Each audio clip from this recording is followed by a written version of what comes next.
दाना होए अनार दा, होए धूड़ धूड़ी विच धसै, होए बिरखरिया वाला, लाल गुलाल फुल विगसै। इकस बिरख सहस फुल, फुल फल इक दूं इक सरसै। इक दूं दाने लख होए, फल फल दे मन अंदर वसै। जिस फल तोट न आवई, गुरमुख सुख फल अमृत रसै। ज्यों ज्यों लइया न तोड़ फल, त्यों त्यों फिर फलियै हसै। निभ चलण गुर मार्ग दसै। ज्यों ज्यों लइया न तोड़ फल, त्यों त्यों फिर फलियै हसै। निभ चलण गुर मार्ग दसै। वाहिगुरू जी का खालसा, वाहिगुरू जी की फतेह। जुगो जुग अटल चवर छतर सिंघासन दे मालक, गुरता गदी ते सुभाईमान, वाली कुल आलम मुजस्मा ए सिद्धो सुभात। हजूरे अनवर दीन दयाल स्वामी, मनुखता दे सांझे रहबर धन धन साहिब गुरु ग्रंथ साहिब महाराज सच्चे पातशाह जी की पावन मुबारक हजूरी दे अंदर रोजाना की तरह संध्या वेले दे दीवाना की हाजरी बन रहे भागा वाले सत्संगी जनों, वडभागे हाँ जो साहिबां दी अपार बख्शिश का सदका पावन हजूरी दे अंदर जुड़ करके अमृतमयी बाणी दे कीर्तन दे नाल गुरु प्यार वालियां पासों सांझ बना रहे सां। उपरंत भाई साहब भाई गुरदास जी दियां पवित्र वारां दी चल रही लड़ीवार विचार दे नाल जुड़न दा सुभाग समा प्राप्त होया है। इस लड़ी के तहत पिछलेरे दीवाना दे अंदर चौथी वार दियां 10 पौड़ियां दे विचार आप संगतां दे नाल साझी कीती। अगलेरी 11 नंबर पौड़ी जिसका पाठ आप जियां ने सत्कारयोग भाई साहब पासों श्रवण किया है, जिसकी विचार आप संगतां दे नाल साझी करनी है। आओ विचारां की आरंभता तो पहला गुरु चरणों के अंदर हाजरी लवाइए। कोई भी रसना वांझी ना रहे, बड़े प्यार अते अदर सहित आखो जी सतनाम श्री वाहिगुरु साहिब जी। वाहिगुरु जी दाना होए अनार दा, होए धूड़ धूड़ी विच धसै। भाई गुरदास जी ने अज की पौड़ी के अंदर अनार दाने की उदाहरण दिंदे हुए समझाया है। कल भी वडेवे की उदाहरण दे के भी भाई साहब ने यही गल समझाई भी जे नीवा तू दिसदा है ना, जे तू सचमुच अपनी पछाण कर लवे फिर संसार को पता लग जाएगा कि तू कितना को काबल है। बहुती वारे ही होता है जदों तक असी ठीक जगह के उत्ते ना होइए ਗਲਤ ਜਗ੍ਹਾ ਦੇ ਉੱਤੇ ਹੋ ਜਾਈਏ, ਗਲਤ ਜਗ੍ਹਾ ਦੇ ਉੱਤੇ ਪਹੁੰਚ ਜਾਈਏ ਤੇ ਆਪਣੀ ਵਕਤ ਗਵਾ ਬੈਠਦੇ ਹਾਂ, ਆਪਣੇ ਗੁਣਾਂ ਨੂੰ ਗਵਾ ਬੈਠਦੇ ਹਾਂ। ਤਾਂ ਹੀ ਸਤਿਗੁਰੂ ਬਾਰ-ਬਾਰ ਬਾਣੀ ਦੇ ਅੰਦਰ ਇਹ ਗੱਲ ਸਮਝਾਉਂਦੇ ਨੇ, ਭਲਿਆ ਤੇਰੀ ਸੰਗਤ ਚੰਗੀ ਹੋਣੀ ਚਾਹੀਦੀ ਹੈ। ਬੜੀ ਸੋਚ ਸਮਝ ਕੇ ਸਿਆਣਪ ਦੇ ਨਾਲ ਆਪਣੀ ਸੰਗਤ ਦਾ ਚੁਣਾਵ ਕਰੀ। ਜਿਸ ਦਿਨ ਤੈਨੂੰ ਪਤਾ ਲੱਗ ਜਾਵੇ ਵੀ ਇਹ ਸੰਗਤ ਗੁਣਾਂ ਵਾਲੀ ਹੈ ਤੇ ਸੱਚ ਜਾਣੀ, ਤੂੰ ਸੰਸਾਰ ਦੇ ਅੰਦਰ ਪ੍ਰਗਟ ਹੋ ਜਾਏਗਾ। ਤੇ ਜੇ ਮਾੜਿਆਂ ਦੇ ਨਾਲ ਸੰਗਤ ਕਰ ਲਵੇਂਗਾ, ਗੁਣ ਤੇਰੇ ਉਹੀ ਨੇ ਔਰ ਉਹ ਗੁਣ ਹੀ ਤੇਰੇ ਔਗਣਾਂ ਦੇ ਵਿੱਚ ਬਦਲ ਜਾਣਗੇ।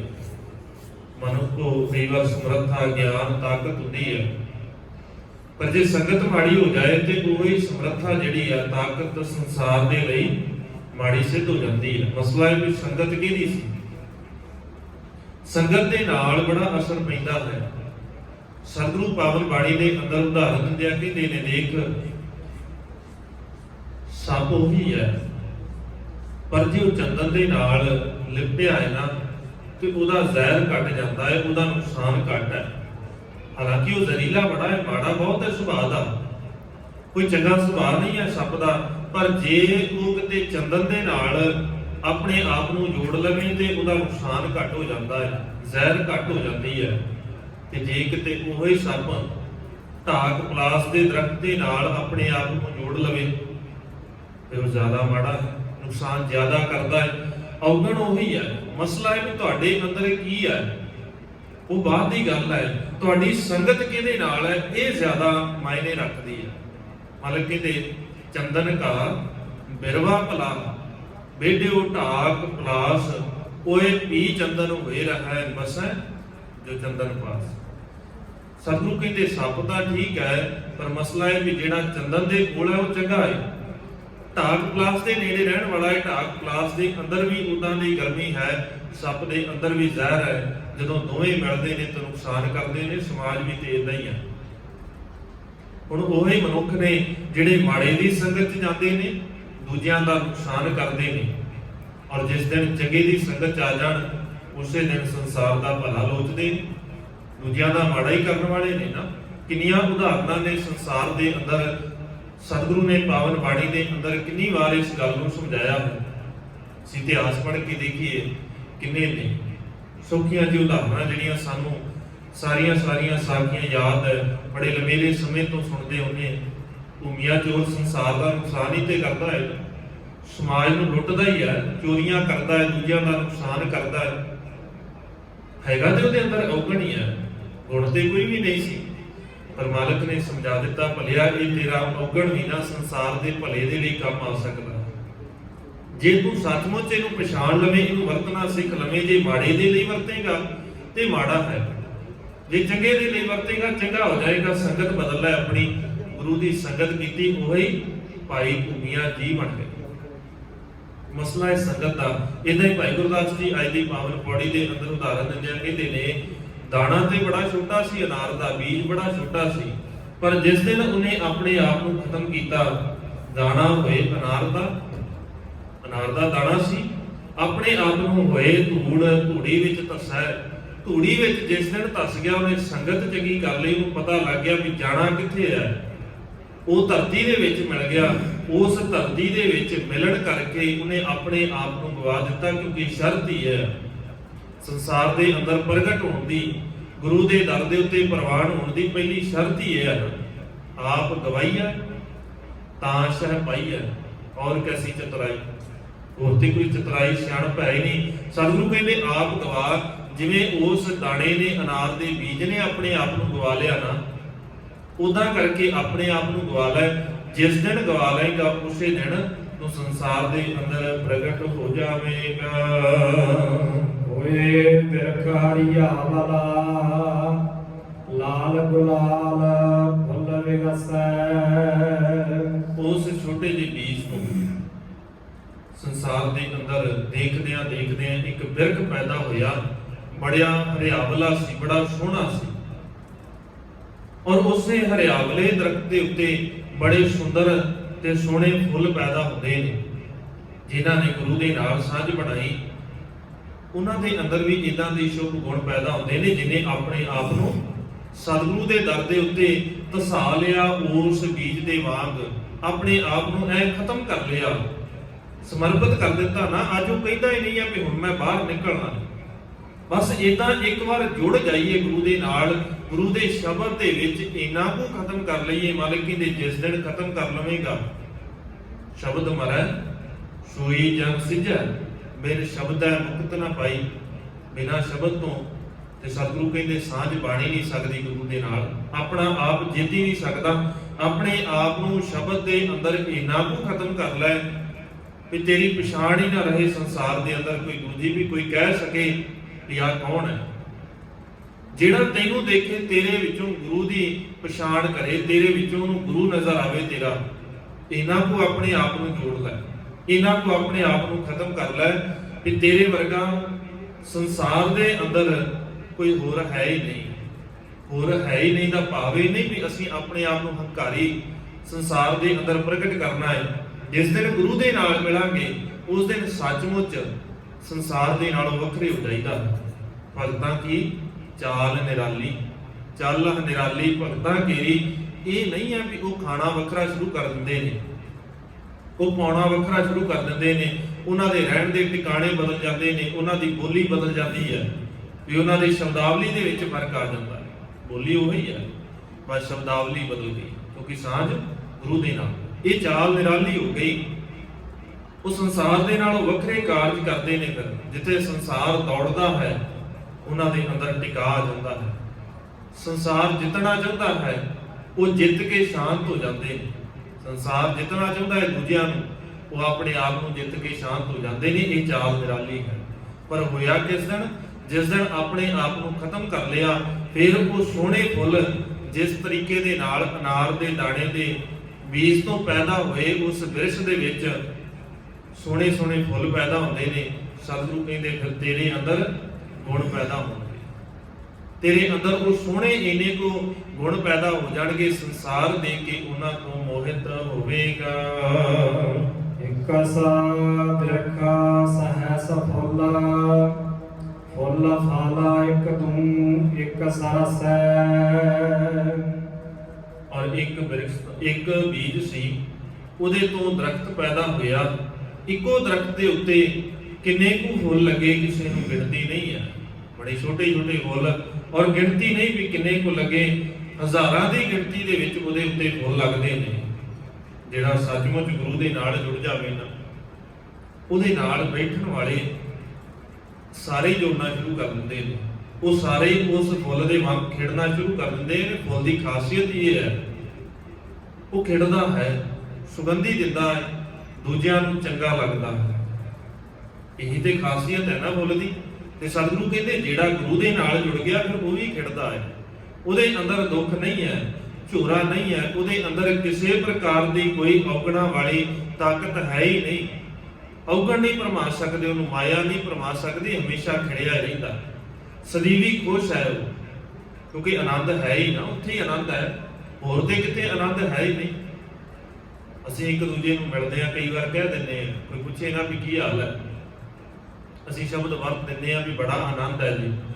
ਸਤਿਗੁਰੂ ਕਹਿੰਦੇ ਕਹਿਣ ਨੂੰ ਤੇ ਤੂੰ ਕਹਦੇ ਭਲਿਆ ਇਹ ਆਨੰਦ ਹੈ, ਸੱਚਮੁੱਚ ਹੈਗਾ। ਇਹ ਗੁਰੂ ਦੇ ਕੋਲ ਆ ਕੇ ਪੁੱਛ ਕੇ ਦੇਖ, ਮਾਲਕ ਜੀ ਤੁਹਾਨੂੰ ਬੜਾ ਗਿਆਨ ਹੈ, ਤੁਸੀਂ ਅੰਦਰ ਦੀ ਜਾਣਦੇ ਹੋ, ਤੁਸੀਂ ਦੱਸਿਓ ਜਰਾ ਵੀ ਮੇਰੇ ਕੋਲ ਆਨੰਦ ਵਾਲੀ ਉਹ ਭਾਵਨਾ ਹੈਗੀ ਆ।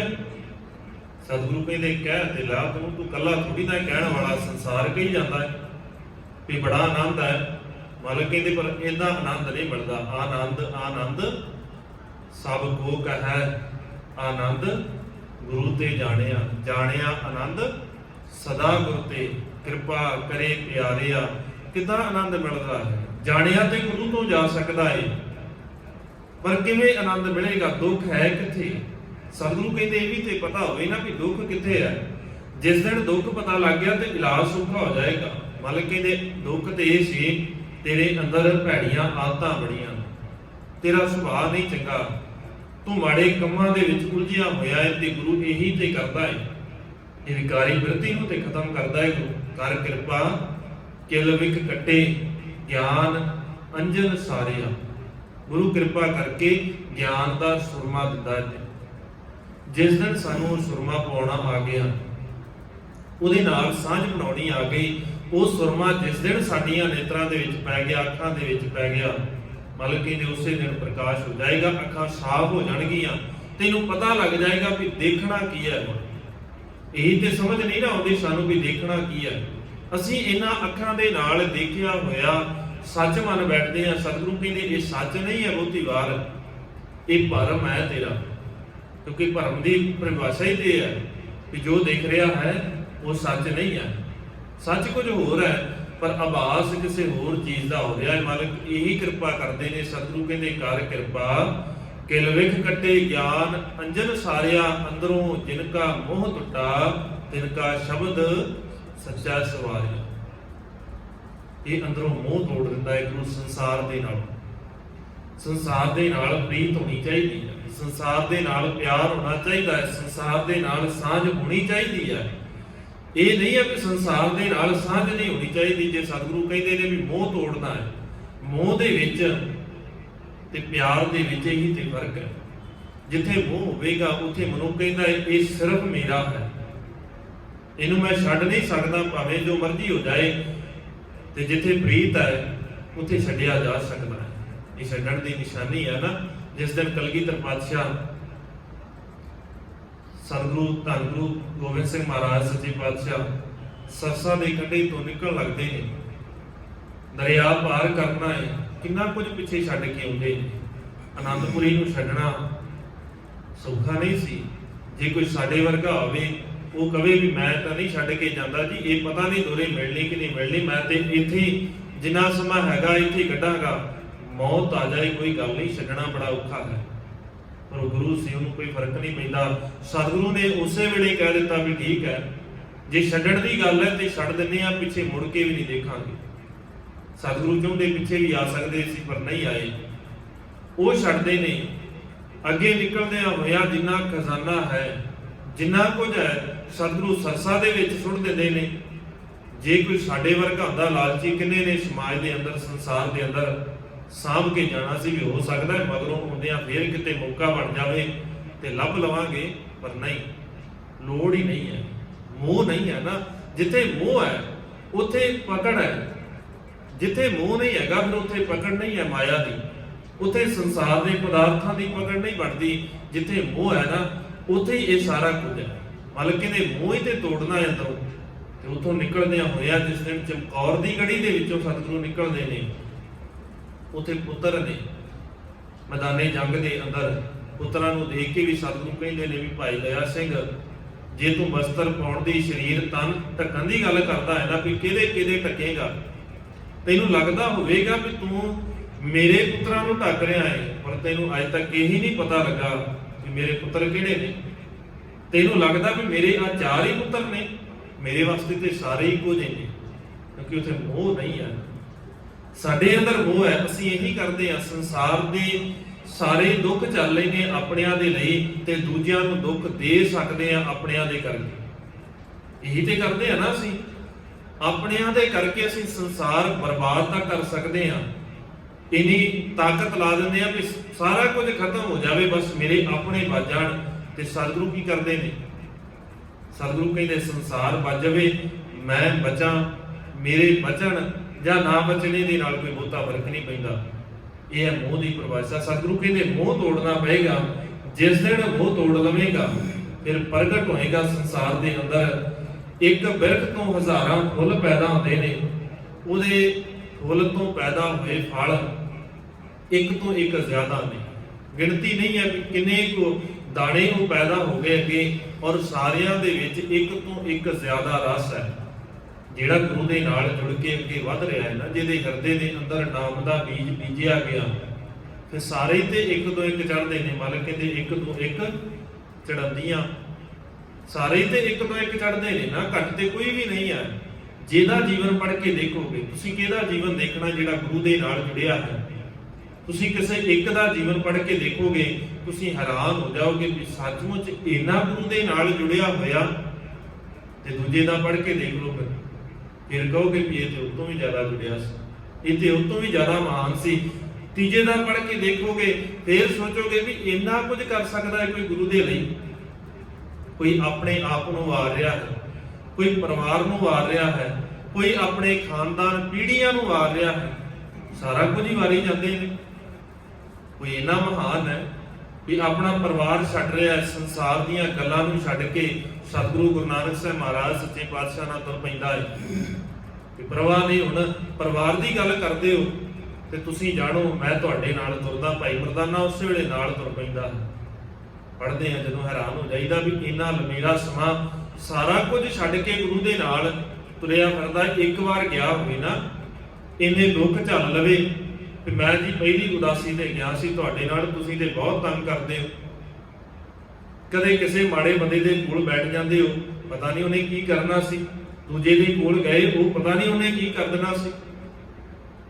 ਦੋਹਰੇ ਨਹੀਂ ਸੀ ਮੁੜ ਕੇ ਜਾਣਾ। ਸਾਡੇ ਵਰਗਾ ਹੁੰਦਾ ਨਾ, ਜਿੱਦਾਂ ਦਾ ਸਾਡਾ ਸੁਭਾਅ ਹੈ, ਅਸੀਂ ਦੋਹਰੇ ਨਹੀਂ ਸੀ ਮੁੜ ਕੇ ਜਾਣਾ। ਉਹ ਧੰਨ ਹੈ ਨਾ, ਤੇ ਸਾਰਾ ਕੁਝ ਤਿਆਗ ਕਰਕੇ ਗੁਰੂ ਦੇ ਨਾਲ ਚਲ ਗਿਆ। ਸਾਰੇ ਥਾਂ ਘੁੰਮਾਉਂਦਾ, ਪਰਵਾਹ ਨਹੀਂ ਕਰਦਾ ਕਿੰਨੇ ਦੁੱਖ ਆਉਂਦੇ ਨੇ। ਜਿਹੜੀ ਗਵਾਹੀ ਭਾਈ ਗੁਰਦਾਸ ਜੀ ਭਰਦੇ ਨੇ, ਰੇਤ ਅੱਕ ਆਹਾਰ ਕਰ ਰੋੜਾਂ ਦੀ ਗੁਰ ਕਰੀ ਵਸਾਈ। ਜਿੱਥੇ ਸਤਿਗੁਰੂ ਆਪ ਰਹਿ ਰਹੇ ਨੇ, ਉੱਥੇ ਤੇ ਭਾਈ ਮਰਦਾਨਾ ਜੀ ਰਹਿ ਰਹੇ ਨੇ। ਜੇ ਆਪ ਸਤਿਗੁਰੂ ਰੇਤਾ ਦੇ ਉੱਤੇ, ਰੋੜਾਂ ਦੇ ਉੱਤੇ ਭੁੱਖੇ ਰਹਿ ਕੇ ਸੌਂਦੇ ਨੇ, ਤੇ ਭਾਈ ਮਰਦਾਨਾ ਜੀ ਵੀ ਤੇ ਉਦਾਂ ਹੀ ਨੇ ਨਾ ਨਾਲ। ਇੰਨਾ ਸਿਦਕ ਜਿਹੜਾ ਅੰਤ ਵੇਲੇ ਜੇ ਸਤਿਗੁਰੂ ਸਵਾਲ ਕਰਦੇ ਨੇ ਵੀ ਭਾਈ ਮਰਦਾਨਾ ਜੀ ਹੁਣ ਦੱਸੋ, ਤੁਹਾਡੀ ਮੜੀ ਬਣਾ ਦਈਏ, ਲੋਕ ਤੁਹਾਨੂੰ ਪੁੱਜਣਗੇ, ਸੰਸਾਰ ਦੇ ਅੰਦਰ ਪ੍ਰਗਟ ਕਰ ਦਈਏ। ਤੇ ਉਹ ਕਿਉਂ ਕਹਿੰਦਾ ਹੈ ਵੀ ਸਤਿਗੁਰੂ ਇੰਨਾ ਕੁਝ ਸਿਖਾਇਆ ਹੈ, ਸਾਰੀ ਜ਼ਿੰਦਗੀ ਨਾਲ ਰੱਖ ਕੇ ਇਹੀ ਸਿਖਾਇਆ ਸੀ ਵੀ ਇਹ ਸਰੀਰ ਰੂਪ ਮੜੀ ਚੋਂ ਬਾਹਰ ਨਿਕਲ, ਇਸ ਮੜੀ ਤੋਂ ਬਾਹਰ ਕੱਢ ਕੇ ਇਹਦੇ ਮੂੰਹ ਦੇ ਨਾਲੋਂ ਤੋੜ ਕੇ ਹੁਣ ਮੈਨੂੰ ਮਿੱਟੀ ਦੀ ਮੜੀ ਦੇ ਵਿੱਚ ਬਣਾਓਗੇ, ਉੱਥੇ ਬਿਠਾ ਦੋਗੇ। ਹੁਣ ਇਹ ਨਹੀਂ ਚਾਹੀਦਾ। ਇੰਨਾ ਉੱਚਾ ਜੀਵਨ ਹੈ, ਇੰਨਾ ਕਿਰਦਾਰ ਉੱਚਾ ਹੋ ਗਿਆ। ਤੇ ਜੇ ਦੂਜੇ ਪਾਸੇ ਦੇਖੋਗੇ ਭਾਈ ਲਹਿਣੇ ਦਾ ਜੀਵਨ, ਉਹ ਇੰਨਾ ਕੁ ਜੁੜ ਗਿਆ ਵੀ ਗੁਰੂ ਨਾਨਕ ਸਾਹਿਬ ਮਹਾਰਾਜ ਦਾ ਆਪ ਅੰਗ ਬਣ ਗਿਆ। ਉਹੋ ਜਿਹਾ ਹੀ ਬਣ ਗਿਆ ਜਿਵੇਂ ਦਾ ਗੁਰੂ ਹੈ, ਫਰਕ ਹੀ ਕੋਈ ਨਹੀਂ ਰਹਿ ਗਿਆ। ਜਿਹਦਾ ਵੀ ਜੀਵਨ ਪੜੋਗੇ ਔਰ ਅਖੀਰ ਤੱਕ ਆਉਂਦਿਆਂ ਜੀਵਨ ਪੜੋ। ਕਦੇ ਭਾਈ ਮਨੀ ਸਿੰਘ ਦਾ, ਭਾਈ ਤਾਰੂ ਸਿੰਘ ਦਾ ਕਦੇ ਜੀਵਨ ਪੜ੍ਹ ਕੇ ਦੇਖਿਆ ਜੇ, ਭਾਈ ਬੋਤਾ ਸਿੰਘ, ਭਾਈ ਗਰਜਾ ਸਿੰਘ ਦਾ ਕਦੇ ਜੀਵਨ ਪੜ੍ਹਿਆ ਜੇ, ਭਾਈ ਹਾਟੂ ਸਿੰਘ, ਭਾਈ ਕਾਟੂ ਸਿੰਘ ਦਾ ਜੀਵਨ ਪੜ੍ਹਿਆ ਜੇ, ਆਪਣੇ ਆਪ ਹੀ ਸਮਝ ਆ ਜਾਏਗੀ ਇਹ ਤੇ ਸਾਰੇ ਇੱਕ ਨੂੰ ਇੱਕ ਚੜ੍ਹਨ ਦੀਆਂ ਕੌਣ ਜਾਣੈ ਮੇਰਾ ਨਾਮ ਜੀਓ। ਸਾਰੇ ਹੀ ਤੇ ਇੱਕ ਤੋਂ ਇੱਕ ਚੜ੍ਹਦੇ ਨੇ, ਸਾਰੇ ਹੀ ਤੇ ਇੱਕ ਤੋਂ ਇੱਕ ਰਸ ਵਾਲੇ ਨੇ, ਜਿਨ੍ਹਾਂ ਦੇ ਅੰਦਰ ਗੁਰੂ ਕੀ ਬਾਣੀ ਦਾ ਰਸ ਹੈ, ਸਤਿਗੁਰੂ ਦੇ ਪਿਆਰ ਦਾ ਰਸ ਹੈ, ਸਤਿਗੁਰੂ ਦੇ ਸਿਧਾਂਤ ਦਾ ਰਸ ਹੈ ਵੀ ਜੋ ਮਰਜ਼ੀ ਕਰ ਲੈ, ਸਿਧਾਂਤ ਨਹੀਂ ਛੱਡਣਾ। ਤੂੰ ਜਿੰਨੇ ਦੁੱਖ ਦੇਣੇ ਨੇ ਉਹ ਸਾਰੇ ਦੁੱਖ ਦੇ ਸਕਦਾ ਹੈ। ਇੱਕ ਤੂੰ ਦਾਣੇ ਲੱਖ ਹੋਏ, ਫਲ ਦੇ ਮਨ ਅੰਦਰ ਵਸੈ। ਇੱਕ ਦਾਣੇ ਤੋਂ ਅੱਗੇ ਲੱਖਾਂ ਦਾਣੇ ਪੈਦਾ ਹੋ ਜਾਂਦੇ ਨੇ। ਇੱਕੋ ਦਾਣੇ ਤੋਂ ਲੱਖਾਂ ਦਾਣੇ ਪੈਦਾ ਹੋਏ। ਇੱਕੋ ਹੀ ਦਾਣਾ ਸੀ ਨਾ ਜਿਸ ਦਿਨ ਸਤਿਗੁਰੂ ਦੇ ਕੋਲ ਆਉਂਦਾ ਹੈ ਭਾਈ ਭਗੀਰਥ। ਉਸ ਭਾਈ ਭਗੀਰਥ ਨੇ ਜਿਸ ਦਿਨ ਗੁਰੂ ਦੀ ਸਿੱਖਿਆ ਨੂੰ ਆਪਣੇ ਜੀਵਨ ਦੇ ਅੰਦਰ ਢਾਲ ਲਿਆ, ਉਸੇ ਸਿੱਖਿਆ ਨੂੰ ਦੇਖ ਕਰਕੇ ਭਾਈ ਮਨਸੁਖ ਜੁੜਦਾ ਹੈ। ਇਹਦੇ ਮੁਖੀ ਸਿੱਖਾਂ ਦੇ ਨਾਂ ਨੇ। ਭਾਈ ਭਗੀਰਥ ਨੇ ਇਕੱਲੇ ਭਾਈ ਮਨਸੁਖ ਨੂੰ ਨਹੀਂ ਜੋੜਿਆ, ਪ੍ਰਚਾਰ ਕਰਦੇ ਨੇ ਬੜੇ ਨੇ ਜਿਹੜੇ ਭਾਈ ਮਨਸੁਖ ਵਰਗੇ, ਜਿਨ੍ਹਾਂ ਨੂੰ ਭਾਈ ਭਗੀਰਥ ਨੇ ਜੋੜਿਆ, ਗਿਣਤੀ ਕੋਈ ਨਹੀਂ ਹੈ। ਇੱਕੋ ਹੀ ਜੁੜਿਆ ਸੀ। ਇੱਕ ਦੇ ਜੁੜਨ ਤੋਂ ਬਾਅਦ ਭਾਈ ਮਨਸੁਖ ਜੁੜਦਾ ਹੈ। ਭਾਈ ਮਨਸੁਖ ਨੂੰ ਦੇਖ ਕਰਕੇ ਰਾਜਾ ਸਿਉਨਾਮ ਜੁੜਦਾ ਹੈ। ਕਿੰਨੀ ਇਹ ਲੜੀ ਸ਼ੁਰੂ ਹੋ ਜਾਂਦੀ ਹੈ, ਫਿਰ ਲਗਾਤਾਰ ਹੀ ਚੱਲਦੀ ਹੈ, ਰੁਕਦੀ ਨਹੀਂ ਹੈ। ਕੋਈ ਗਿਣਤੀ ਨਹੀਂ ਹੈ ਵੀ ਕਿੰਨੇ ਜੁੜਦੇ ਨੇ। ਜੇ ਭਾਈ ਗੁਰਦਾਸ ਜੀ ਦੀ ਗੱਲ ਕਰ ਲਈਏ, ਜਿਨ੍ਹਾਂ ਦੀਆਂ ਪਵਿੱਤਰ ਵਾਰਾਂ ਦੀ ਵਿਚਾਰ ਕਰਦੇ ਆ, ਕਦੇ ਉਹਨਾਂ ਦਾ ਜੀਵਨ ਪੜ੍ਹ ਕੇ ਦੇਖਿਆ ਜੇ, ਹਾਲਾਂਕਿ ਬੜਾ ਸੰਖੇਪ ਜਿਹਾ ਇਤਿਹਾਸ ਉਹਨਾਂ ਦਾ ਮਿਲਦਾ ਹੈ, ਪਰ ਫਿਰ ਵੀ ਜਿੰਨਾ ਮਿਲਦਾ ਹੈ ਨਾ, ਉਹਨਾਂ ਨੇ ਇੰਨਾ ਪ੍ਰਚਾਰ ਕੀਤਾ। ਜਿੱਥੇ ਪੰਜਾਬ ਦੇ ਅੰਦਰ ਰਹਿ ਕੇ ਉਹ ਪ੍ਰਚਾਰ ਕਰਦੇ ਨੇ, ਉੱਥੇ ਬਨਾਰਸ ਵਰਗੀ ਜਗ੍ਹਾ ਜਿਹੜਾ ਗੜ੍ਹ ਹੈ, ਉੱਥੇ ਜਾ ਕੇ ਵੀ ਉਹ ਗੱਲ ਕਰਦੇ ਨੇ। ਜਿੱਥੇ ਸਨਾਤਨੀ ਮਤਾਂ ਦਾ ਗੜ੍ਹ ਹੈ ਨਾ, ਉੱਥੇ ਜਾ ਕੇ ਉਹ ਵੱਖਰੀਆਂ ਉਦਾਹਰਨਾਂ ਦੇ ਕੇ ਉੱਥੇ ਸਿੱਖੀ ਦਾ ਪ੍ਰਚਾਰ ਕਰਦੇ ਨੇ। ਮਥੁਰਾ ਵਰਗੀਆਂ ਜਗ੍ਹਾਵਾਂ ਦੇ ਵਿੱਚ ਜਿੱਥੇ ਉਹਨਾਂ ਦੇ ਗੜ੍ਹ ਨੇ, ਉੱਥੇ ਜਾ ਕੇ ਉਹ ਪ੍ਰਚਾਰ ਕਰਦੇ ਨੇ।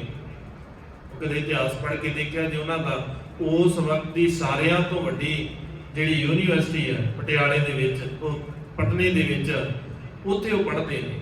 ਉੱਥੋਂ ਪੜ੍ਹ ਕੇ ਆਏ ਨੇ। ਅੱਜ ਦੀ ਜੇ ਅਸੀਂ ਦੇਖੀਏ ਨਾ ਵਿਦਿਆ, ਉਹ ਯੂਨੀਵਰਸਿਟੀ ਇੰਨੀ ਮਸ਼ਹੂਰ ਸੀ ਵੀ ਵਿਦੇਸ਼ਾਂ ਤੋਂ ਆ ਕੇ ਲੋਕ ਪੜ੍ਹਦੇ ਨੇ, ਉਸ ਯੂਨੀਵਰਸਿਟੀ 'ਚ ਜਾ ਕੇ ਪੜ੍ਹੇ ਨੇ ਉਹ। ਕਾਰਨ ਕੀ ਹੈ? ਸਿੱਖਿਆ ਧਰਮ ਦੇ ਨਾਲ ਨਹੀਂ ਜੁੜਦੀ। ਸਿੱਖਿਆ ਲੈਣ ਲੱਗਿਆ ਇਹ ਨਹੀਂ ਸੋਚਣਾ ਵੀ ਕਿਸ ਧਰਮ ਦੀ ਸਿੱਖਿਆ ਲੈਣੀ ਹੈ। ਆਪਣੇ ਧਰਮ ਦੀ ਸਿੱਖਿਆ ਲੈਣ ਤੋਂ ਬਾਅਦ ਜਿੰਨੀ ਜ਼ਿਆਦਾ ਸਿੱਖਿਆ ਮਿਲ ਜਾਏਗੀ, ਵਧੇਰੇ ਮਿਲ ਜਾਵੇ, ਦੂਜਿਆਂ ਦਾ ਪਤਾ ਹੋਵੇ। ਜਦੋਂ ਅਸੀਂ ਵਾਰਾਂ ਦੀ ਵਿਚਾਰ ਕਰਦੇ ਹਾਂ, ਕਵਿਤਾ ਦੀ ਵਿਚਾਰ ਕਰਦੇ ਹਾਂ, ਕਦੇ ਦੇਖਿਆ ਜੇ ਇੰਨੀਆਂ ਉਦਾਹਰਨਾਂ ਅਸੀਂ ਸੋਚ ਵੀ ਨਹੀਂ ਸਕਦੇ। ਇੱਕੋ ਵਿਸ਼ੇ ਨੂੰ ਲੈ ਕਰਕੇ 20 ਪੌੜੀਆਂ ਲਿਖ ਦੇਣੀਆਂ ਕੋਈ ਛੋਟੀ ਜੀ ਬਾਤ ਹੈ, ਕੋਈ ਘੱਟ ਗਿਆਨ ਦੀ ਗੱਲ ਹੈ। ਅਸੀਂ ਇਹਨਾਂ ਬਾਰੇ ਜਾਣਨ ਦੇ ਯਤਨ ਹੀ ਨਹੀਂ ਕੀਤੇ ਵੀ ਕਿੰਨਾ ਕੁ ਗਿਆਨ ਹੋਵੇਗਾ ਭਾਈ ਗੁਰਦਾਸ ਜੀ। ਵੀ ਲਿਖਦਿਆਂ ਪੂਰੀ ਵਾਰ ਇੱਕੋ ਹੀ ਵਿਸ਼ੇ ਦੇ ਉੱਤੇ ਲਿਖ ਜਾਂਦੇ ਨੇ। ਕਦੇ ਕਵਿਤਾ ਨੂੰ ਪੜ੍ਹ ਕੇ ਦੇਖਿਆ ਜੇ, ਜਿਹੜੇ ਵਿਸ਼ੇ ਅੱਜ ਸਾਨੂੰ ਬੜੇ ਔਖੇ ਲੱਗਦੇ ਨੇ ਉਹਨਾਂ ਦੀਆਂ ਬੜੀਆਂ ਉਦਾਹਰਨਾਂ ਨੇ ਵੀ ਕਿਹੜੀ ਚੀਜ਼ ਮਿਲ ਕੇ ਕਿਹਨੂੰ ਮਿਲਾਇਆ ਜਾਵੇ, ਕਿਹਦੇ ਨਾਲ, ਤੇ ਕਿਹੜਾ ਧਾਤੂ ਬਣ ਜਾਂਦਾ ਹੈ।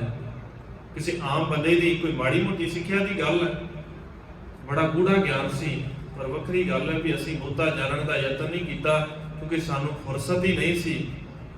ਬਾਕੀਆਂ ਦੇ ਬਾਰੇ ਜਾਣ ਲੈਂਦੇ, ਆਪਣੇ ਬਾਰੇ ਜਾਣਨਾ ਕਦੇ ਚਾਹਿਆ ਨਹੀਂ। ਇੰਨਾ ਗਿਆਨ ਹੈ ਜਿਹੜਾ ਉਹਨਾਂ ਦੇ ਕੋਲ ਬੈਠ ਜਾਂਦਾ ਹੈ, ਉਹਨਾਂ ਦੇ ਨਾਲ ਜੁੜ ਜਾਂਦਾ ਹੈ।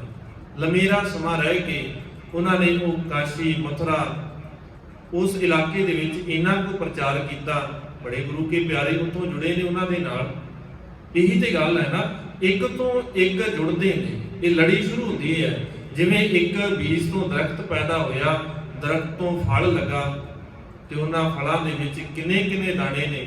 ਇਦਾਂ ਹੀ ਜਿਹੜਾ ਵੀ ਜੁੜ ਗਿਆ ਸਾਰੇ ਰਸ ਦੇ ਨਾਲ ਭਰਦੇ ਹਨ। ਤਿਸ ਫਲ ਟੋਟ ਨਾ ਆਵਈ, ਗੁਰਮੁਖ ਸੁਖ ਫਲ ਅੰਮ੍ਰਿਤ ਰਸੈ।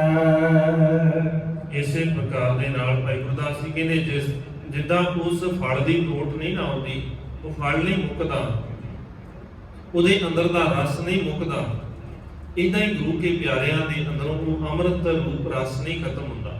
ਜਿਨ੍ਹਾਂ ਦੇ ਅੰਦਰ ਅੰਮ੍ਰਿਤ ਰੂਪ ਰਸ ਆ ਗਿਆ, ਉਹਨਾਂ ਦੇ ਅੰਦਰੋਂ ਜਾ ਨਹੀਂ ਸਕਦਾ ਕੋਈ ਕਿੰਨਾ ਵੀ ਯਤਨ ਕਰੇ। ਇਹ ਰਸ ਹੀ ਇਦਾਂ ਦਾ ਹੈ। ਪਰ ਅਸੀਂ ਕਿਹੜੇ ਰਸਾਂ ਚ ਰੁੱਝੇ ਹੋਏ ਹਾਂ? ਸਤਿਗੁਰੂ ਬਖਸ਼ਿਸ਼ ਕਰਦੇ ਮਾਲਕ ਨੇ ਸਾਨੂੰ ਵੱਖਰਾ ਸਮਝਾਇਆ ਕਿ ਭਲਿਆ ਤੂੰ ਕਿਹਨਾਂ ਰਸਾਂ ਦੇ ਵਿੱਚ ਹੈ। ਫੇਰ ਚਾਹੁੰਦਾ ਏ ਵੀ ਨਾਮ ਦਾ ਰਸ ਤੇਰੇ ਹਿਰਦੇ ਦੇ ਅੰਦਰ ਆ ਜਾਏ, ਤੇਰੇ ਹਿਰਦੇ ਦੇ ਅੰਦਰ ਉਹ ਅੰਮ੍ਰਿਤ ਰਸ ਆ ਜਾਏ। ਕਿੱਥੋਂ ਆ ਜਾਏਗਾ? ਤੇਰੇ ਅੰਦਰ ਤੇ ਪਹਿਲੋਂ ਤੋਂ ਕਿੰਨੇ ਰਸ ਨੇ। ਰਸ ਸੋਇਨਾ, ਰਸ ਰੂਪਾ ਕਾਮਣ, ਰਸ ਪਰਮਲ ਕੀ ਵਾਸ, ਰਸ ਘੋੜੇ, ਰਸ ਸੇਜਾ ਮੰਦਰ, ਰਸ ਮਿੱਠਾ, ਰਸ ਮਾਸ। ਕਿੰਨੇ ਰਸ ਨੇ। ਸਤਿਗੁਰੂ ਕਹਿੰਦੇ ਆ ਦੇਖ ਤੇਰੀ ਜ਼ਿੰਦਗੀ ਤੇ ਪਹਿਲਾਂ ਹੀ ਬੜੀ ਲਿਸਟ ਹੈ ਰਸਾਂ ਦੀ, ਔਰ ਇਹ ਸਾਰੇ ਮਾਇਆ ਦੇ ਰਸ ਨੇ। ਤੇ ਜਿੱਥੇ ਇੰਨਾ ਜ਼ਿਆਦਾ ਮਾਇਆ ਦਾ ਪ੍ਰਭਾਵ ਹੋਵੇ ਕਿ ਜਿਹਨੂੰ ਸਿਰਫ ਖਾਣ ਪੀਣ ਦੇ ਨਾਲ, ਚੰਗੇ ਆਭੂਸ਼ਣਾਂ ਦੇ ਨਾਲ, ਚੰਗੀਆਂ ਖੁਸ਼ਬੂਆਂ ਦੇ ਨਾਲ, ਚੰਗੇ ਘਰਾਂ ਦੇ ਨਾਲ, ਚੰਗੀਆਂ ਸਵਾਰੀਆਂ ਦੇ ਨਾਲ ਹੀ ਵਾਸਤਾ ਹੋਵੇ, ਜਿਹਦੀ ਸੋਚ ਹੀ ਸਿਰਫ ਇੱਥੋਂ ਤੱਕ ਹੈ। ਮਾਲਕ ਕਹਿੰਦੇ ਇੱਥੇ ਰਸ ਸਰੀਰ ਕੇ ਕੈ ਘਟ ਨਾਮ ਨਿਵਾਸ। ਪਹਿਲਾਂ ਹੀ ਤੇ ਤੇਰੇ ਸਰੀਰ ਦੇ ਅੰਦਰ ਇੰਨੇ ਰਸ ਭਰੇ ਹੋਏ ਨੇ। ਤੇਰਾ ਤੇ ਸੋਚਣ ਦਾ ਤਰੀਕਾ, ਤੇਰੀ ਸੁਰਤ ਇੱਥੋਂ ਤੱਕ ਹੀ ਡਿੱਗੀ ਹੋਈ ਹੈ। ਫਿਰ ਤੂੰ ਚਾਹੁੰਦਾ ਅੰਮ੍ਰਿਤ ਰਸ ਮੇਰੇ ਹਿਰਦੇ ਚ ਆ ਜਾਏ, ਮੈਂ ਸੰਤੋਖੀ ਹੋ ਜਾਵਾਂ, ਮੈਂ ਸਬਰ ਵਾਲਾ ਹੋ ਜਾਵਾਂ, ਮੈਂ ਸੱਚਮੁੱਚ ਹੀ ਨਿਮਰਤਾ ਵਾਲਾ ਹੋ ਜਾਵਾਂ। ਮਾਲਕ ਕਹਿੰਦੇ ਗੱਲਾਂ ਦੇ ਨਾਲ ਹੀ, ਗੱਲਾਂ ਦੇ ਨਾਲ ਤਾਂ ਨਹੀਂ ਹੋ ਸਕਦਾ। ਜੇ ਜੁੜਨਾ ਏ ਤੇ ਗੱਲਾਂ ਨੂੰ ਛੱਡਣਾ ਪਏਗਾ ਤੇ ਕਰਮ ਕਰਨਾ ਪਏਗਾ। ਇੱਥੇ ਗੱਲਾਂ ਦੇ ਨਾਲ ਕੰਮ ਨਹੀਂ ਚੱਲਣਾ। ਸਤਿਗੁਰੂ ਕਹਿੰਦੇ ਗੱਲਾਂ ਕਰਨ ਵਾਲੇ ਤੇ ਬੜੇ ਨੇ, ਗੱਲਾਂ ਵਾਲਿਆਂ ਦਾ ਘਾਟਾ ਨਹੀਂ। ਇੱਥੇ ਤੇ ਪ੍ਰਵਾਨ ਉਹ ਹੋਣਗੇ ਜਿਨੀ ਨਾਮ ਧਿਆਇਆ, ਗਏ ਮਸ਼ਕਤ ਘਾਲ, ਨਾਨਕ ਤੇ ਮੁਖ ਉਜਲੇ, ਕੀਤੀ ਛੁੱਟੀ ਨਾਲ। ਜਿਨ੍ਹਾਂ ਨੇ ਘਾਲ ਕੀਤੀ ਹੈ, ਜਿਹਨੇ ਨਾਮ ਧਿਆਉਣ ਲੱਗਿਆ ਮਿਹਨਤ ਕੀਤੀ ਹੈ, ਜਿਹਨੇ ਗੁਰੂ ਦਾ ਸਿਧਾਂਤ ਮੰਨਣ ਲੱਗਿਆ ਸੱਚਮੁੱਚ ਮਿਹਨਤ ਕੀਤੀ ਹੈ। ਇਸ ਤੋਂ ਜ਼ਿਆਦਾ ਮਿਹਨਤ ਨਹੀਂ ਲੱਗਦੀ ਕਿਤੇ। ਬੈਠ ਕੇ ਸਿਮਰਨ ਕਰ ਲੈਣਾ ਨਾ 2 ਘੰਟੇ 1 ਘੰਟਾ, ਸੌਖਾ ਜਿਹਾ ਕੰਮ ਹੈ। ਇੰਨਾ ਔਖਾ ਨਹੀਂ ਹੈ, ਬੈਠਿਆ ਜਾ ਸਕਦਾ ਹੈ। ਬੈਠਦੇ ਨੇ ਲੋਕ। ਔਖਾ ਪਤਾ ਕੀ ਹੈ? ਜਿਸ ਦਿਨ ਕੋਈ ਸਾਨੂੰ ਰਿਸ਼ਵਤ ਦੇਣ ਲੱਗੇ, ਧਨ ਨੂੰ ਵੇਖ ਕਰਕੇ ਡਰ ਨਾ ਹੋਵੇ ਕਿਸੇ ਦਾ, ਸੰਸਾਰ ਦਾ ਡਰ ਹੋਵੇ ਨਾ, ਫਿਰ ਤੇ ਮਨੁੱਖ ਇੱਕ ਵਾਰ ਡਰ ਜਾਂਦਾ, ਨਹੀਂ ਲੈਂਦਾ। ਪਰ ਕਿਤੇ ਇਹੋ ਜਿਹੇ ਥਾਂ ਦੇ ਉੱਤੇ ਕੋਈ ਆ ਕੇ ਕਵੇ ਜਿੱਥੇ ਸਾਨੂੰ ਸੰਸਾਰ ਦਾ ਕੋਈ ਵੀ ਨਾ ਦੇਖਦਾ ਹੋਵੇ, ਉਹ ਕਵੇ ਭਲਿਆ ਤੂੰ ਆ ਰਿਸ਼ਵਤ ਰੱਖ, ਮੇਰਾ ਕੰਮ ਕਰ ਦੇਵੀਂ, ਸੰਸਾਰ ਦੇ ਅੰਦਰ ਕੋਈ ਤੈਨੂੰ ਕੁਝ ਨਹੀਂ ਕਹਿ ਸਕਦਾ, ਇਹ ਮੇਰੀ ਜ਼ਿੰਮੇਵਾਰੀ ਹੈ। ਤੂੰ ਬਸ ਧਨ ਰੱਖਣਾ ਹੈ ਤੇ ਮੇਰਾ ਕੰਮ ਕਰਨਾ ਹੈ, ਤੈਨੂੰ ਸੰਸਾਰ ਦਾ ਕੋਈ ਕੁਝ ਨਹੀਂ ਕਹੇਗਾ। ਜਿਸ ਦਿਨ ਉਸ ਰਿਸ਼ਵਤ ਨੂੰ ਲੈਣ ਲੱਗਿਆ ਖਿਆਲ ਆ ਗਿਆ ਨਾ, ਹੱਕ ਪਰਾਇਆ ਨਾਨਕਾ, ਇਹ ਧਨ ਬਗਾਨਾ ਹੈ, ਮੇਰਾ ਨਹੀਂ ਹੈ, ਮੈਂ ਇਹਦਾ ਧਨ ਲੈ ਕਰਕੇ ਕਿਸੇ ਹੋਰ ਦਾ ਹੱਕ ਇਹਨੂੰ ਨਹੀਂ ਦੇਣਾ, ਮੈਂ ਕਿਸੇ ਦੇ ਨਾਲ ਧੱਕਾ ਨਹੀਂ ਕਰਨਾ। ਇਸ ਗੱਲ ਨੂੰ ਮੰਨਣਾ ਔਖਾ ਹੈ, ਤੇ ਜਿਸ ਦਿਨ ਇਹ ਮੰਨ ਲਿਆ, ਇਹ ਹੈ ਅਸਲ ਦੇ ਵਿੱਚ ਸਿਮਰਨ ਕੀਤਾ ਵੀ ਚੇਤਾ ਹੈ, ਖਿਆਲ ਹੈਗਾ ਹੈ ਗੁਰੂ ਦਾ ਸੁਰਤ ਦੇ ਅੰਦਰ। ਇਹ ਔਖਾ ਕੰਮ ਹੈ, ਬੈਠ ਕੇ ਕਹਿ ਦੇਣਾ ਸੌਖਾ ਹੈ, ਬੜਿਆਂ ਨੇ ਕਿਹਾ ਹੈ, ਪਰ ਜਿਸ ਦਿਨ ਗੱਲ ਆਉਂਦੀ ਹੈ ਨਾ ਸੰਸਾਰ ਦੇ ਅੰਦਰ ਜੀਣ ਦੀ, ਉਸੇ ਦਿਨ ਚੇਤਾ ਭੁੱਲ ਜਾਂਦਾ। ਵਿਚਰਦਿਆਂ ਹੋਇਆ ਸੰਸਾਰ ਦੇ ਅੰਦਰ ਕਿੰਨੇ ਨੇ ਧਰਮੀ ਕਮਾਉਣ ਵਾਲੇ, ਜਿਹੜੇ ਕਹਿੰਦੇ ਨੇ ਅਸੀਂ ਭੋਰਿਆਂ 'ਚ ਬੈਠ ਕੇ ਸਿਮਰਨ ਕਰਦੇ ਹਾਂ, ਚੰਗੀ ਗੱਲ ਹੈ, ਮਾਲਕ ਨੇ ਮਨਾ ਨਹੀਂ ਕੀਤਾ। ਸਤਿਗੁਰੂ ਕਹਿੰਦੇ ਨੇ ਇਸ ਰਸਨਾ ਦੇ ਨਾਲ ਤੂੰ ਰੱਬ ਨੂੰ ਚੇਤਾ ਕਰ, ਕੋਈ ਮਨਾਹੀ ਨਹੀਂ ਹੈ, ਪਰ ਇੰਨਾ ਚੇਤਾ ਰੱਖੀ ਵੀ ਕੱਲਾ ਜ਼ੁਬਾਨ ਤੱਕ ਨਾ ਰਹਿ ਜਾਏ, ਕੱਲਾ ਜ਼ੁਬਾਨ ਤੱਕ ਨਹੀਂ ਰਹਿਣਾ ਚਾਹੀਦਾ, ਇਸ ਤੋਂ ਅੱਗੇ ਵੀ ਜਾਣਾ ਚਾਹੀਦਾ ਹੈ। ਮਾਲਕ ਕਹਿੰਦੇ ਜੇ ਕਿਤੇ ਜ਼ੁਬਾਨ ਤੋਂ ਵੀ ਨਹੀਂ ਨਾ ਜਪਦਾ ਤੇ ਫਿਰ ਵੀ ਮਾੜਾ ਹੈ। ਰਸਨਾ ਜਪੈ ਨਾ ਨਾਮ, ਤਿਲ ਤਿਲ ਕਰ ਕੱਢੀ ਹੈ। ਜੇ ਜ਼ੁਬਾਨ ਰੱਬ ਜੀ ਦਾ ਨਾਮ ਚੇਤੇ ਨਹੀਂ ਨਾ ਰੱਖਦੀ, ਜਪਦੀ ਨਹੀਂ ਹੈ ਇਸ ਜ਼ੁਬਾਨ ਦੇ ਨਾਲ, ਤੇ ਮਾਲਕ ਕਹਿੰਦੇ ਫਿਰ ਇਹਨੂੰ ਵੱਢ ਦੇਣਾ ਚਾਹੀਦਾ, ਟੁਕੜੇ ਕਰ ਦੇਣੇ ਚਾਹੀਦੇ ਨਿੱਕੇ ਨਿੱਕੇ। ਪਰ ਇਥੋਂ ਤੱਕ ਨਹੀਂ, ਫਿਰ ਕਬੀਰ ਸਾਹਿਬ ਕਹਿੰਦੇ ਭਲਿਆ ਇੱਥੇ ਹੀ ਨਾ ਟਿਕ ਜਾਵੇ, ਹੁਣ ਇਸ ਤੋਂ ਅੱਗੇ ਵਧੀ ਕਬੀਰ ਮੇਰੀ ਸਿਮਰਨੀ, ਰਸਨਾ ਉੱਪਰ ਰਾਮ, ਰਸਨਾ ਦੇ ਉੱਤੇ ਸਦੀਵੀ ਨਾਮ ਹੁਣ ਚੜ ਗਿਆ ਹੈ।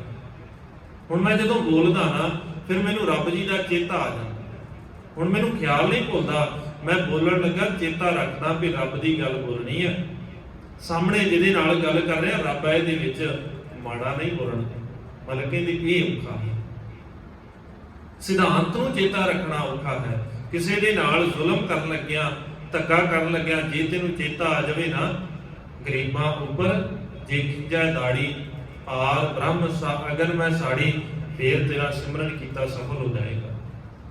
ਕਿਸੇ ਦੇ ਨਾਲ ਧਰਮ ਦਾ ਵਪਾਰ ਕਰਨ ਲੱਗਿਆ, ਧਰਮ ਦੇ ਨਾਲ ਉੱਤੇ ਠੱਗੀ ਮਾਰਨ ਲੱਗ ਗਿਆ, ਤੈਨੂੰ ਚੇਤਾ ਆ ਜਾਵੇ ਨਾ, ਵੱਡੀਆਂ ਹੱਥ ਦਲਾਲ ਕੇ ਮੁਸਫੀ ਇਹ ਕਰੇ, ਸਤਿਗੁਰੂ ਕਹਿੰਦੇ ਫਿਰ ਤੈਨੂੰ ਚੇਤਾ ਆ ਜਾਏਗਾ ਵੀ ਆ ਦਲਾਲੀ ਨਾ ਕਰ, ਇਹ ਮਾੜਾ ਹੈ। ਧਰਮ ਦੇ ਨਾਂ ਉੱਤੇ ਠੱਗੀਆਂ ਨਾ ਕਰ, ਇਹ ਮਾੜਾ ਹੈ, ਨਹੀਂ ਤੇ ਫਿਰ ਤੈਨੂੰ ਇਹ ਡਿਗਰੀ ਮਿਲ ਜਾਏਗੀ, ਓਏ ਹਰ ਕੇ ਸੰਤਨਾ ਆਖੀਆਂ ਬਾਨ ਆਰਸ ਕੇ ਠੱਗ।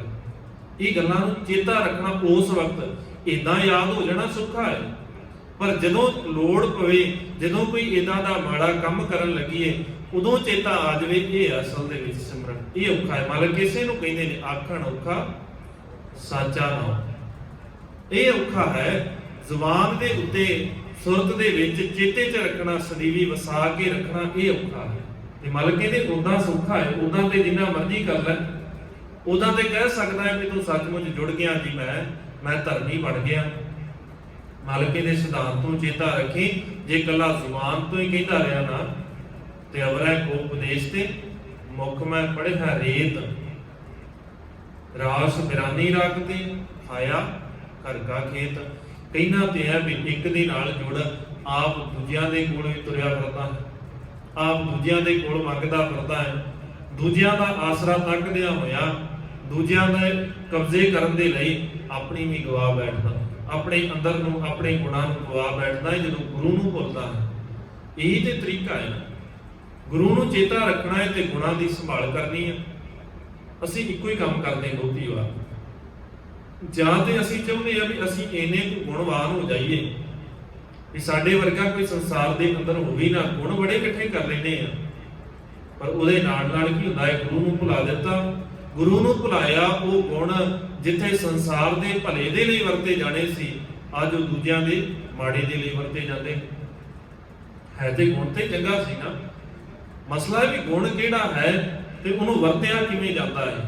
ਗੁਣ ਤੇ ਉਹੀ ਹੈ, ਉਸੇ ਗੁਣ ਦੇ ਨਾਲ ਸੰਸਾਰ ਦੇ ਅੰਦਰ ਕਿੰਨੇ ਔਖੀਆਂ ਜਗ੍ਹਾਵਾਂ ਨੇ ਜਿੱਥੇ ਪਹੁੰਚਣਾ ਬੜਾ ਔਖਾ ਸੀ, ਪਰ ਉਹ ਗੁਣ ਕੰਮ ਕੀਤਾ, ਉਸੇ ਬੰਬ ਦੇ ਨਾਲ ਉਹਨਾਂ ਨੇ ਰਸਤਾ ਬਣਾ ਲਿਆ, ਉਸੇ ਦੇ ਨਾਲ ਹੀ ਰਸਤਾ ਬਣਾਇਆ ਹੈ ਤੇ ਦੂਜੇ ਦੇ ਕੋਲ ਆ ਗਿਆ, ਉਹਨੇ ਉਹ ਬਣੇ ਹੋਏ ਰਸਤੇ ਨੂੰ ਖਤਮ ਕਰ ਦਿੱਤਾ।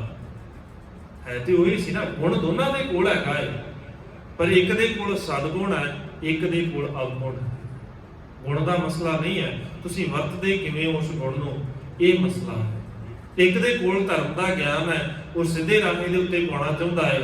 ਦੂਜੇ ਦੇ ਕੋਲ ਧਰਮ ਦਾ ਗਿਆਨ ਹੈ, ਉਹ ਸੰਸਾਰ ਨੂੰ ਕੁਰਾਹੇ ਪਾ ਕੇ ਸਿਰਫ ਆਪਣੇ ਆਪ ਨੂੰ ਖੁਸ਼ ਕਰਨਾ ਚਾਹੁੰਦਾ ਹੈ, ਲੁੱਟਣਾ ਚਾਹੁੰਦਾ ਹੈ, ਦੂਜਿਆਂ ਨੂੰ ਮੂਰਖ ਬਣਾਉਣਾ ਚਾਹੁੰਦਾ ਹੈ। ਤੇ ਉਹੀ ਨਾ, ਅਸੀਂ ਸਾਰਿਆਂ ਨੂੰ ਮਾੜਾ ਨਹੀਂ ਕਹਿ ਸਕਦੇ।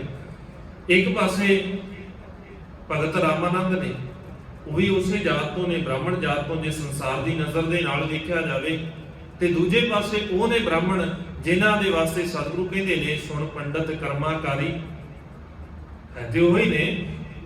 ਜੇ ਸੰਸਾਰ ਦੀ ਨਜ਼ਰ ਨਾਲ ਦੇਖੀਏ ਤੇ ਇੱਕੋ ਹੀ ਜਾਤ ਹੈ। ਮਸਲਾ ਇਹ ਵੀ ਹੈ ਉਹੀ ਕੁਝ, ਸਿੱਖਿਆ ਭਗਤ ਰਾਮਾਨੰਦ ਨੇ ਵੀ ਉਹੀ ਹੈ, ਪੜ੍ਹਿਆ ਉਹੀ ਕੁਝ ਹੈ, ਪਰ ਉਹ ਗੁਰੂ ਦੇ ਦਰ ਦੇ ਉੱਤੇ ਪ੍ਰਵਾਨ ਹੋ ਗਏ ਤੇ ਦੂਜੇ ਅਪਰਵਾਨ ਹੋ ਗਏ। ਦੂਜਿਆਂ ਨੂੰ ਸਤਿਗੁਰੂ ਝਿੜਕਦੇ ਨੇ, ਦੂਜਿਆਂ ਨੂੰ ਸਤਿਗੁਰੂ ਕਹਿੰਦੇ ਨੇ ਤੂੰ ਗਲਤ ਰਸਤੇ ਤੇ ਪਾ ਰਿਹਾ ਹੈ। ਸਤਿਗੁਰੂ ਇਹਨਾਂ ਵਾਸਤੇ ਕਹਿੰਦੇ ਨੇ ਕਾਦੀ ਕੂੜ ਬੋਲ ਮਲ ਖਾਏ, ਬਾਹਮਣ ਨਾਵੈ ਜੀਆਂ ਘਾਏ, ਜੋਗੀ ਜੁਗਤ ਨਾ ਜਾਣੈ, ਅੰਧ ਤੀਨੇ ਹੋ ਜਾੜੇ ਕਾ ਬੰਦ। ਸਤਿਗੁਰੂ ਇਹ ਵੀ ਲਫ਼ਜ਼ ਵਰਤਦੇ ਨੇ। ਹੈ ਉਹੀ, ਸਰੀਰ ਉਹਨਾਂ ਦੇ ਨੇ। ਮਸਲਾ ਹੈ ਵੀ ਗੁਣ ਵੀ ਉਹੀ ਹੈ, ਪਰ ਉਹਨਾਂ ਗੁਣਾਂ ਨੂੰ ਵਰਤਦੇ ਕਿਵੇਂ ਆ, ਸਦਗੁਣ ਨੇ ਕਿ ਅਵਗੁਣ ਨੇ। ਜਿਵੇਂ ਵਰਤਾਂਗੇ ਸਤਿਗੁਰੂ ਕਹਿੰਦੇ ਉਸੇ ਦੇ ਨਾਲ ਤੈਨੂੰ ਫਲ ਦੀ ਪ੍ਰਾਪਤੀ ਹੋਵੇਗੀ। ਜਿਉਂ ਜਿਉਂ ਲਈ ਅਨ ਤੋੜ ਫਲ, ਤਿਉਂ ਤਿਉਂ ਫਿਰ ਫਲੀਐ ਹਸੈ। ਤੇ ਜੇ ਕੋਈ ਯਤਨ ਕਰੇ ਵੀ ਇਹਨਾਂ ਫਲਾਂ ਨੂੰ ਕੋਈ ਤੋੜ ਦੇਵੇ, ਜਿਹੜੇ ਸੱਚਮੁੱਚ ਗੁਰੂ ਦੇ ਨਾਲ ਜੁੜੇ ਨੇ, ਕਿੰਨਾ ਕੁ ਤੋੜ ਸਕਦਾ ਹੈ? ਉਹ ਫਿਰ ਅੱਗੇ ਉਹ ਹੱਸਦੇ ਨੇ ਤੇ ਵੱਧਦੇ ਨੇ, ਤੋੜਨ ਦਾ ਯਤਨ ਕਰਦੇ ਨੇ ਨਾ। ਭਾਈ ਦਿਆਲਾ ਜੀ ਨੂੰ ਕਹਿੰਦੇ ਨੇ ਕਿ ਦੇਖ ਭਾਈ ਤੈਨੂੰ ਉਬਾਲ ਦਵਾਂਗੇ, ਬੜਾ ਔਖਾ ਹੈ। ਉਹ ਕਹਿੰਦਾ ਉਬਾਲ ਹੀ ਦਓਗੇ ਨਾ, ਕਿਹੜਾ ਪਹਿਲੀ ਵਾਰ ਹੋਣਾ ਹੈ, ਮੇਰਾ ਗੁਰੂ ਵੀ ਤੇ ਉਬਲਿਆ ਸੀ, ਫਿਰ ਉਹਨੂੰ ਨਹੀਂ ਖਤਮ ਕਰ ਸਕੇ ਤੁਸੀਂ, ਤੇ ਮੈਂ ਤੇ ਉਸੇ ਦਾ ਸਿੱਖ ਹਾਂ, ਤੇ ਜੇ ਮੈਨੂੰ ਉਬਾਲ ਦਵੋਗੇ ਤੇ ਫਿਰ ਕੀ ਹੋ ਜਾਏਗਾ? ਉਹ ਵੀ ਤੇ ਹੱਸਦੇ। ਜੇ ਤੋੜਨ ਦਾ ਯਤਨ ਕਰਾਂਗੇ, ਤੋੜਦੇ ਨੇ, ਪਰ ਤੋੜਨ ਵਾਲਿਆਂ ਦੀ ਅਰਦਾਸ ਕੀ ਹੈ?